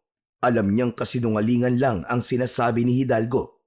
Kaya naman, isang malakas na alulong ang pinakawalan niya bilang hudyat ng pagtutol niya sa sinabi ng pinuno ng mga aswang. Hindi na hinintay ni Jiro na muling magsalita si Hidalgo. at buong bilis siyang sumugod dito. Nagliyab sa galit ang kanyang puso. Ang lupa ay yumanig sa bigat ng kanyang hakbang. Ngunit bago pa siya makalapit kay Hidalgo, ay ilang aswang ang sumulpot mula sa kung saan at humarang sa kanya. Isang aswang ang lumundag patungo sa kanya. Mabilis siyang umikot at sinipa niya ito gamit ang mga paa niya sa likuran. Tumalsik ang aswang at bumagsak ito sa iba pang mga aswang. Muli siyang humarap at isa pang aswang ang sumugod sa kanya. Agad niya tong inundayan ng isang matalim na kagat sa leeg. Naputol ang ulo nito at agad itong bumagsak sa lupa. Dalawa pang aswang ang umatake mula sa kanyang tagiliran. Ngunit mas mabilis si Jiro kumpara sa mga yon. Umiwas siya at inilusot ang sarili sa pagitan ng mga ito at kinalmot niya gamit ang kanyang matatalas na kuko. Bumaon yun sa dibdib ng dalawang aswang. Napasigaw ang mga yon sa labis na sakit. Nang marahas na alisin ni Jiro ang pagkakabaon ng kuko niya sa dalawang aswang, ay sumambulat ang dugo ng mga yon at tuluyan ng binawian ng buhay ang dalawa. May isa pang sumugod mula sa likod ni Jiro. Naamoy niya ito bago pa man ito makalapit. Malakas niyang hinampas ang aswang na nasa likod niya gamit ang kanyang buntot. Lumipad ito sa ere at malakas na humampas ang likod nito sa isang malaking puno. Isa-isang sinakmal ni Jiro ang mga aswang na nakapalibot sa kanya. Pinunit niya ang laman ng mga ito at winasak ang mga katawan gamit ang kanyang matatalim na kuko at pangil. Ang lupa ay nadiligan ng itim na dugo ng mga aswang at ang mga sigaw ng mga ito dahil sa sakit ay umalingaw-ngaw sa buong paligid. Hanggang sa isang utos mula kay Hidalgo ang nagpahinto sa mga aswang. Tama na! Umatras na muna tayo! Hindi pa tayo tapos, anak ni Libulan. Babalik kami at sisiguraduhin kung mapapatay ka na namin sa muli nating pagkikita! Mabilis na umatras ang mga aswang kasama si Hidalgo. Hahabulin sana ni Jiro ang mga yon, ngunit mabilis na naglaho ang mga yon sa dilim. Bumalik ang katahimikan sa paligid. Ang mga tao ay nanatiling nakatulala at hindi makapaniwala sa kanilang nasaksihan. Tinignan ng lahat si Jiro. Ang ilan ay nanginginig sa takot. Alam ni Jiro na hindi pa alam ng mga tao kung kakampi ba siya o gaya rin siya ng mga aswang na pumapatay ng mga tao. Nang makita ni Jiro na palapit sa kanya si Lolo Emong, ay mabilis siyang tumalikod at tumakbo pabalik sa gubat. Walang tigil sa pagtakbo si Jiro hanggang sa marating na niya ang kagubatan. Habang tumatakbo siya, ay naramdaman niya ang init ng mutya na nasa loob ng kanyang katawan. Napahinto siya nang magliwanag ang buo niyang katawan at unti-unti siyang bumalik sa pagiging tao. Hinigop ng mutya ng asong gubat ang liwanag hanggang sa tuluyan ng naglaho ang liwanag na yon. Habol ni Jiro ang kanyang paghinga. Pagod na pagod siya sa naging laban niya kanina. Ngunit hindi niya maitatanggi na napakasaya niya dahil napatunayan niyang totoo ang kapangyarihan ng mutya. Bukod doon ay nagawa pa niyang mapaatras ang mga aswang. Makalipas ang ilang sandali, isang malamig na hangin ang naramdaman ni Jiro. May nakita siyang liwanag sa kanyang harapan at mula roon ay lumitaw ang kanyang ina na si Libulan. Nakangiti ito at bakas sa muka ang labis na kasiyahan. Nagagalak ako at ligtas ka, anak. Binabati rin kita dahil nagawa mong ipakita sa mga aswang ang iyong tapang at lakas. Ngunit hindi pa dito natatapos ang laban, anak. Hanggat hindi mo napapatay si Hidalgo, hindi titigil ang kadilimang bumabalot sa baryo niyo. Siya ang punot dulo ng lahat ng ito, kaya kailangan mo siyang tapusin sa lalong madaling panahon. Napakagat ng labi si Jiro. Alam niya na kahit napaalis niya ang mga aswang sa gabing yon, ay babalik at babalik pa rin ang mga ito. Hindi siya maaaring maging kampante hanggat hindi niya nawawakasan ang buhay ni Hidalgo. Salamat po sa lahat ng itinuro niyo sa akin, Ina. Salamat.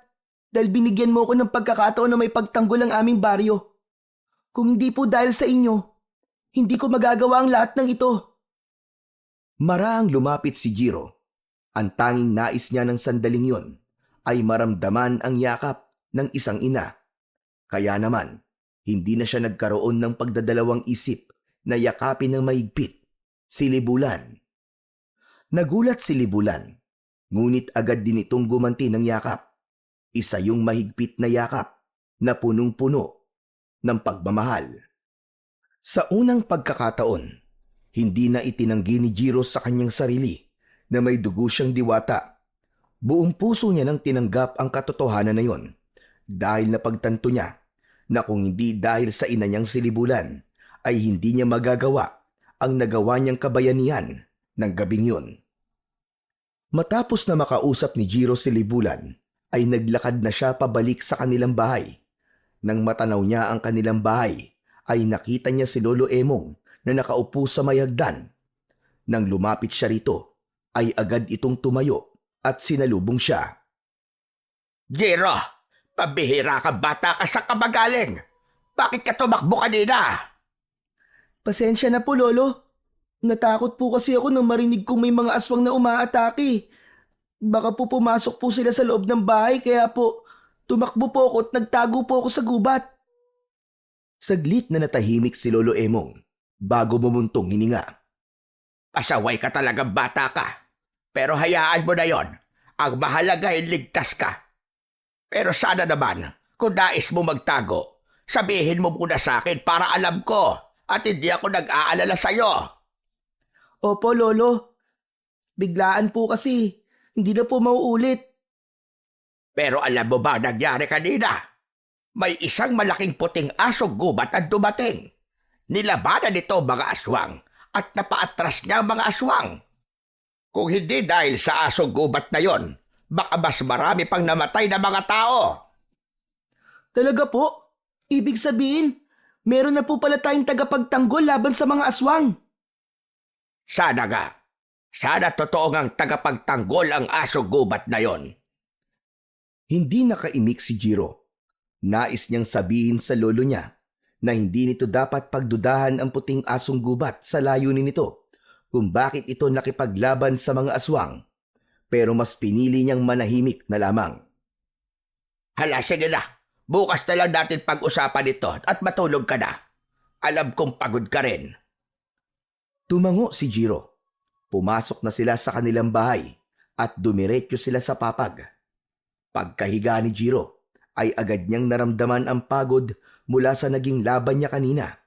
Sa isang iglap, napapikit siya at agad na nilamon ng mahimbing na pagtulog.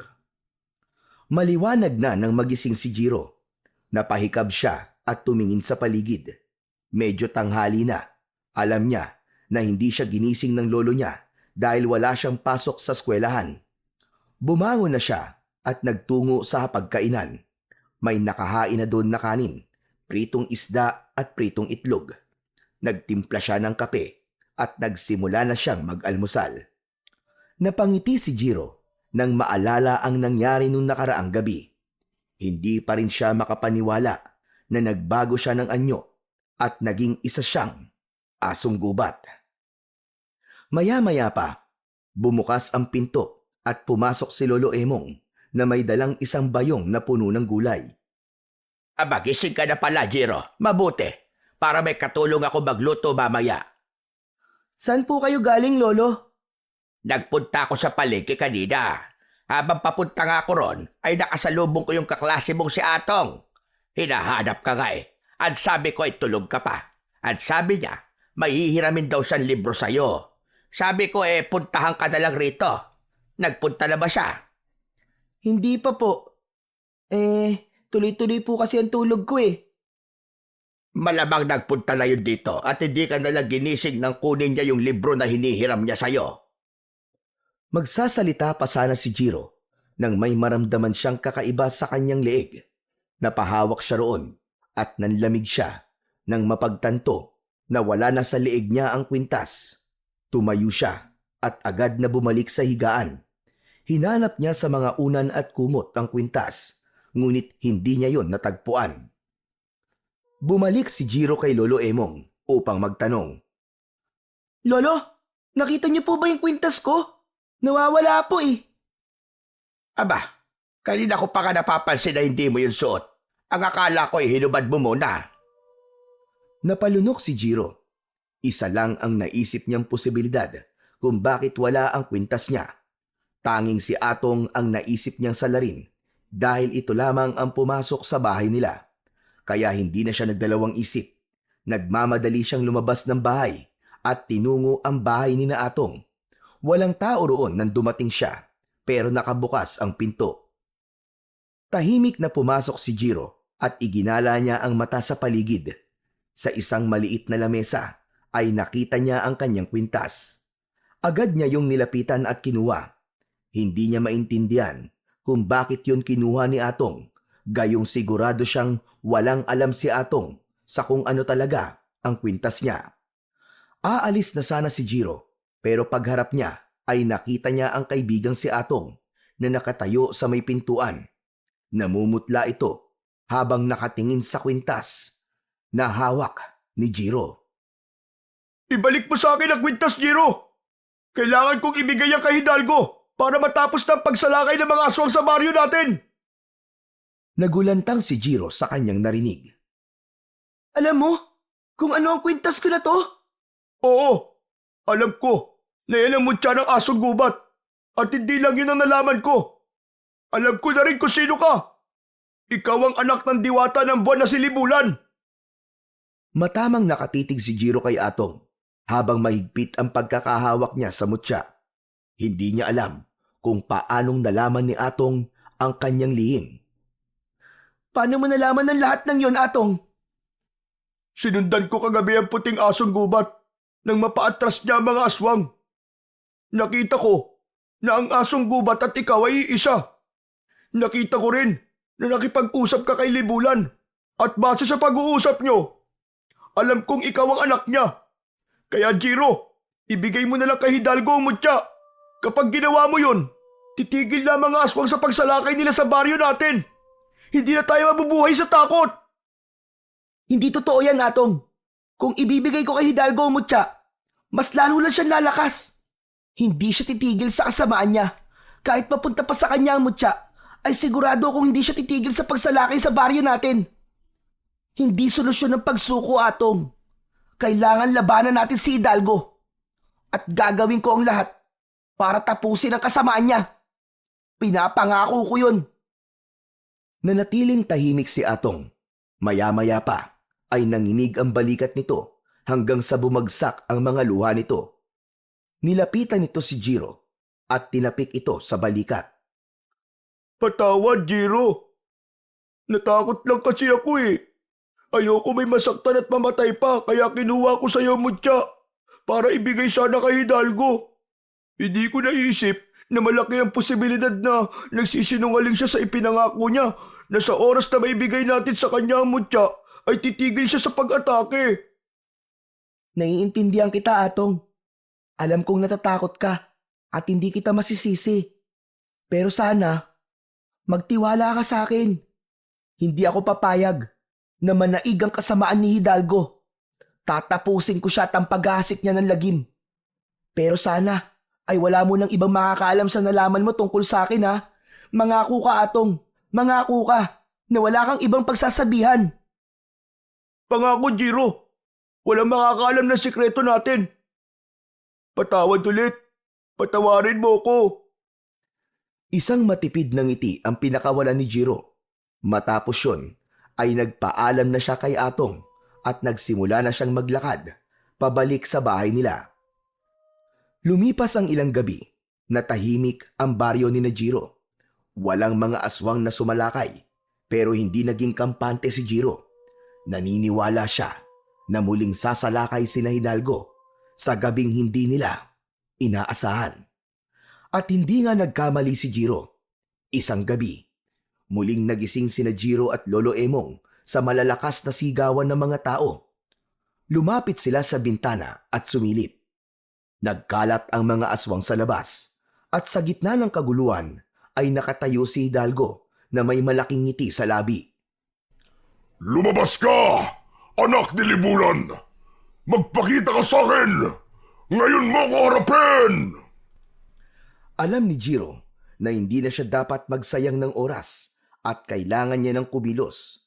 Mabilis siyang tumakbo palabas, pero bago pa siya makarating sa pintuan, ay mahigpit siyang hinawakan ni Lolo Emong sa kanyang braso. Saan ka pupunta, Jiro? Hindi ka pwedeng lumabas. Hindi na kita hayaang magtago na naman sa kung saan. Lolo, hindi po ako magtatago. Lalaban po ako. Lalabanan ko po si Hidalgo. Ano bang pinagsasasabi mo, bata ka? Nahihibang ka na ba, Jiro? Huminga ng malalim si Jiro at napagtanto niyang yun na ang tamang oras para malaman ng lolo niya ang buong katotohanan. Lolo, wag po kayo mabibigla sa sasabihin ko po sa inyo. Ang totoo po, ako po ang puting asong gubat. At ang kwintas ko, ito po ang mutya ng asong gubat. Ako po ang anak ni Libulan na hinahanap ni Hidalgo. Huwag po kayo mag-alala, Lolo. Kaya ko pong labanan si Hidalgo. Magtiwala lang po kayo sa akin. Nanginginig ang mga kamay ni Lolo Emo habang nakatitig kay Jiro. Bakas sa mukha nito ang pagkabigla. Nang lumuwag ang pagkakahawak nito sa kanya, ay agad siyang tumakbo palabas ng bahay at nagtungo siya sa likod ng kanilang bahay. Doon ay pumikit siya at hinawakan ang mutya. Sinubukan niyang maging asong gubat pero hindi siya nagtagumpay na magbagong anyo.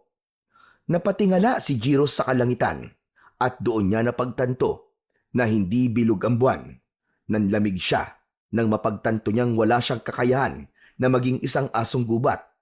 Pero hindi pa rin siya nawalan ng pag-asa. Kinuha niya ang itak na nakapatong sa ibabaw ng mga panggatong na kahoy. Matapos yun, ay malalaki ang mga hakbang na lumabas siya sa kanilang bakuran upang harapin sina Hidalgo. Nagtungo si Jiro sa sentro ng kaguluhan habang may bitbit na itak. Nang makita niya si Hidalgo na nakatalikod sa gawi niya, ay hindi siya nagdalawang isip na tawagin ang pansin nito. Hidalgo! Ako ang hinahanap mo! Ako ang anak ni Libulan! Mabilis na lumingon si Hidalgo at malakas na tumawa.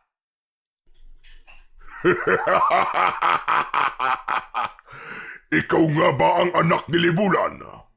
Ngunit bakit wala ka sa inyong asong gubat? Alam ko na. Dahil hindi bilog ang buwan ngayon. Tama ba ako? Akala mo ba ay hindi ko malalaman ang kahinaan mo? Bata, sinabi sa akin ng isang babaylan na hindi ka magiging asong gubat kapag hindi buo ang buwan. Asong gubat man ako o hindi, pababagsakin pa rin kita! Kung ganoon, patunayan mong kaya mo ko, anak ni Libulan. Matapos yung sabihin ni Hidalgo, ay mabilis na kumilos ang mga aswang at sabay-sabay na lumundag ang mga yon papunta kay Jiro.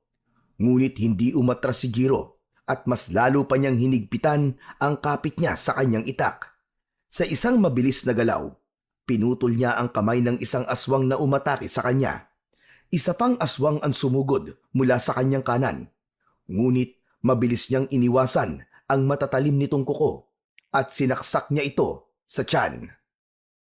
Hanggang sa pinahinto ni Hidalgo ang mga aswang sa pag-atake kay Jiro. Lumayo ang mga aswang kay Jiro at humakbang si Hidalgo palapit sa kanya. Gusto ko na ako mismo ang papatay sa'yo. At kapag napatay na kita, kukunin ko na sa'yo ang mutya ng asong gubat. Masyadong mataas ang pangarap mo, Hidalgo. Sa tingin mo ba, ay papayag ako na makuha mo ang mutya? Tumiim ang bagang ni Hidalgo at mabilis itong sumugod kay Jiro. Sinalubong ni Jiro si Hidalgo at iniwasan niya ang mga kuko nito na muntik nang bumaon sa mukha niya. Ngunit sa pag-iwas niya, ay biglang sumulpot si Hidalgo sa likod niya at nagawa siya nitong kalmutin sa likod. Napadapa si Jiro sa lupa at nakita niya ang mga tao na nakatingin sa kanya. Bakas sa mga mata ng mga yon ang pag-asa na magagawa niyang talunin si Hidalgo. Nakita niya rin si Lolo Emong at naramdaman niya ang tiwala nito sa kanya. Tumayo si Jiro pero agad siyang inatake ni Hidalgo at bumaon ang mga kuko nito sa tiyan niya.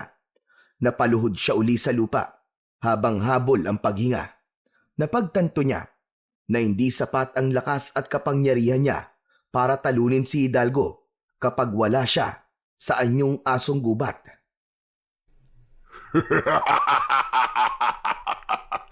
Nasaan na ang yabang mo kanina, bata? Wala kang laban sa kagaya ko! Bumagsak si Jiro sa lupa habang walang tigil ang pagbalong ng dugo sa mga sugat niya. Hanggang sa isang ideya ang pumasok sa kanyang isipan. Kahit nangihina ay pilit pa rin siyang tumayo. Mahigpit niyang hinawakan ng mutya at ubod lakas siyang sumigaw. Mga hayop sa kagubatan! Tinatawag ko kayong lahat! Tulungan niyo akong paslangin ang mga halimaw na to! Ilang segundo lamang ang lumipas bago nagsimulang magkaroon ng kakaibang presensya sa paligid. May mga ibon na lumipad galing sa kagubatan. May mga ahas din na dumating. Maging ang mga baboy ramo ay lumabas mula sa masukal na kakahuyan. At ang iba pang mababangis na hayop mula sa gubat ay dumating bilang tugon sa pagsamo ni Jiro. Nagulat si Hidalgo nang makita ang pagdating ng mga hayop. Sabay-sabay na sinugod ng mga hayop si Hidalgo. Tinuka ito ng mga ibon sa muka. Ang mga ahas naman ay mabilis na gumapang sa katawan nito at nilingkis ito upang hindi makagalaw si Hidalgo. Ang iba namang hayop ay kinagat si Hidalgo. Walang nagawa si Hidalgo kundi ang sumigaw habang pinupuksa ito ng mga hayop. Nang makita ni Jiro na labis nang nahihirapan si Hidalgo, ay inutusan niya ang mga hayop na lubayan na si Hidalgo. Nang lumayo ang mga hayop kay Hidalgo, ay ginamit niya ang natitira niyang lakas at tumakbo siya ng mabilis patungo kay Hidalgo. Buong puwersa niyang itinarak ang itak sa tapat mismo ng puso ni Hidalgo na labis nitong ikinabigla. Nang hugutin ni Jiro ang itak, ay umikot siya at pinadaan niya ang talim ng itak sa leeg nito na agad nitong ikinasawi. Walang buhay na bumagsak sa lupa ang katawan ng pinuno ng mga aswang na si Hidalgo. Nang makita ng mga aswang ang kamatayan ng pinuno ng mga ito, ay takot na umatras at tumakas sa mga ito. Hinayaan lang ni Jiro na makatakas ang mga alagad ni Hidalgo, ngunit hindi niya kinalimutan na magbanta. Subukan niyong bumalik pa rito! At sisiguraduhin kong magagaya kayo sa sinapit ng pinuno niyo! Walang tigil sa pagtakbo ang mga aswang hanggang sa tuluyan ng maglaho ang mga yon sa dilim. Nang wala na ang mga aswang, ay tinignan ni Jiro ang bangkay ni Hidalgo. Hindi pa rin siya makapaniwala na nagawa niyang mapatay ang pinuno ng mga aswang kahit wala siya sa anyong asong gubat. Ngunit alam niya na hindi niya yun magagawa kung hindi dahil sa tulong ng mga hayop sa gubat. Kaya buong puso niyang pinasalamatan ang mga yon. Nang bumalik na ang mga hayop sa gubat, ay nagbunyi ang lahat ng mga tao at lahat ay nagpasalamat kay Jiro. Maging si Atong ay masayang masaya at niyakap pa siya nito. Matapos siyang yakapin ni Atong, ay nagmamadaling lumapit si Jiro kay Lolo Emong at mahigpit niya itong niyakap. Lolo, tapos na po! Tapos na! Patay na po si Hidalgo! Ipinagbabalaki kita, Jiro. Hindi ako nagkamali na sinunod ko ang sinabi mo kanina na magtiwala ako sa iyo. Kaya naman kahit nakikita kong natatalo ka na, ay naniwala pa rin akong magtatagumpay ka. Maraming salamat po, Lolo. Pero, hindi po ba kayo natatakot sa akin ngayong nalaman niyo na po kung sino talaga ako? Kahit ano o kung sino ka pa man, tanggap kita, Jiro. Ikaw pa rin ang apo ko. Ikaw pa rin ang Jiro na nakita ko sa gubat at pinalaki ko. Wala akong dahilan para matakot sa iyo, apo. Nang marinig yun ni Jiro, ay tuluyan ng bumagsak ang mga luha niya dahil sa labis na kasiyahan. Bukod sa pagpaslang kay Hidalgo, ang pagtanggap sa kanya ni Lolo Emong ang pinakamahalagang bagay na nangyari sa buhay niya ng gabi na yon. Makalipas ang ilang buwan, unti-unting bumalik sa normal ang buhay ng mga tao sa baryo ni Jiro. Sa kabila ng katotohanang naiiba si Jiro sa lahat, tinanggap siya ng mga tao bilang isang bayani. Kasama si Lolo Emong, namuhay si Jiro ng tahimik at payapa. Paminsan-minsan, umaalis si Jiro upang makipagkita kay Libulan sa kagubatan. Bagamat nagdesisyon si Jiro na manirahan sa mundo ng mga tao, ay hindi pa rin huminto si Libulan na gampanan ang pagiging ina nito kay Jiro.